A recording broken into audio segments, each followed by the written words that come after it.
এর কারণ হচ্ছে ভারত দাতাবাদ মুকাবিলা আমাদের নাকচ হয়ে যাবে।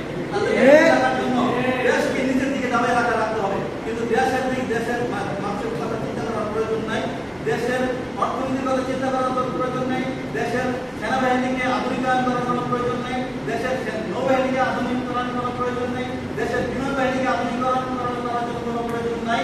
অতএব আমরা যখন ক্ষমতায় থাকতে পারি সেই জন্য চিরস্থায়ী ক্ষমতায় থাকবো, দেশ আলাদা চলে যাক।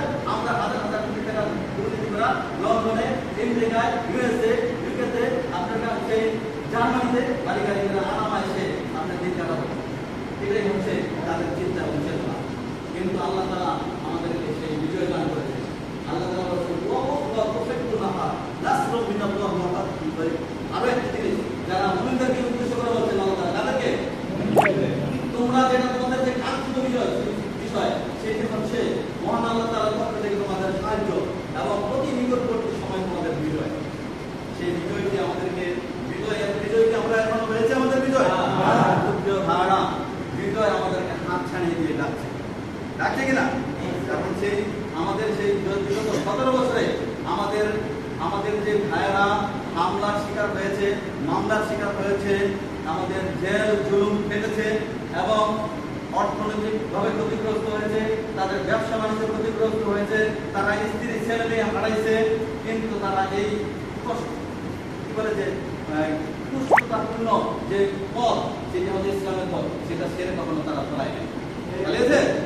তারা জীবন দিয়েছে, রক্ত দিয়েছে, ঘর বাড়ি ছেড়েছে, কিন্তু তারা দেশ ছেড়ে পালিয়ে যায় নাই। দেশের ভালোবাসায় দেশের মাটিকে কামড়ে রাখতে ধরে রেখেছিল তারা, ঠিক না? এই যে নজরানা পেশ করেছে, যে ত্যাগের নজরানা, যে কুরবানির নজরানা পেশ করেছে, তার জন্য যে সুফল, সেই সুফল আমাদের হাত ছাড়িয়ে দিয়ে যাচ্ছে।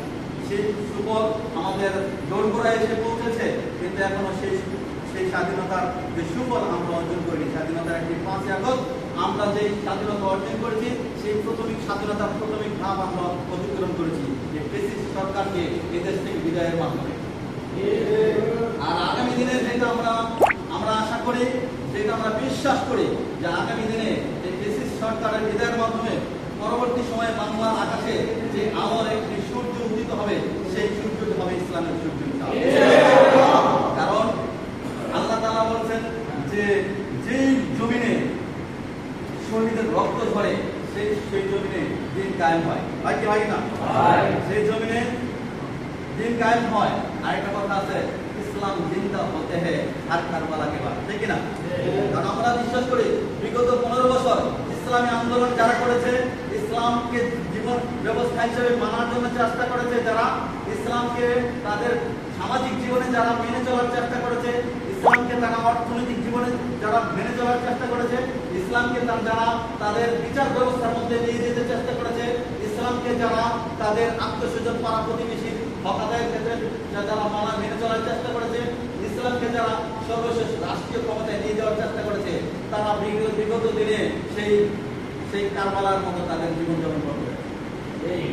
যে কারবালা হয়েছে, কারবালার ক্ষেত্রে আমাদের ভাইদেরকে চোখে বেঁধে, পিছনে হাত বেঁধে, গুলি করে রাতে আধার তাদেরকে হত্যা করে বাড়ি আঙিনায় তাকে দেখে গেছে, এমন নজরা হয়েছে কিনা?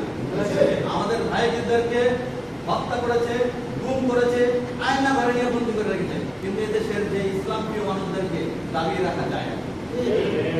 ইসলাম প্রিয় মানুষদেরকে যেভাবে দাবি রাখা যায় না, আগামী দিনে সেই ইসলাম প্রিয় মানুষদেরকে সেই শক্তি এবং সাহস নিয়ে দেশের ইসলাম প্রিয় মানুষ জনতাকে সাথে নিয়ে আমাদের জামাত ইসলামী আগামী দিনে এদেশে ইসলামিক রাজ কায়েম করবে ইনশাআল্লাহ। সেই জন্য যত মানুষের যে চোখ রাঙানি, যত মানুষের হুমকি ধামকি, যত মানুষের মারপিট ও যত মানুষের আরো অনেক কিছু যারা আমাদেরকে চোখ রাঙাতে চায়, কিন্তু আমাদেরকে আপনারা সেই চোখ রাঙিয়ে এই পথ থেকে বিরত রাখতে পারবেন না ইনশাআল্লাহ। আগামী দিনে যদি প্রতিবাদ করতে গিয়ে প্রতিরোধ করতে হয়, আমরা তাই করব ইনশাআল্লাহ।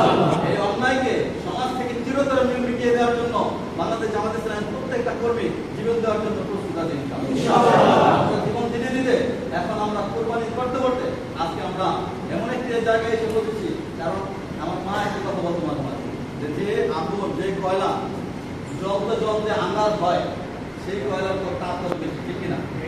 কারণ আমাদের জামাত ইসলামের কর্মীরা চলতে চলতে আজকে আঙ্গারে পরিণত হয়েছে। এখন এই আঙ্গারের দাম আমাদের দেশকে দেওয়ার এখন সময় এসেছে আমাদের ঘুরে দাঁড়ানো, ঠিক না?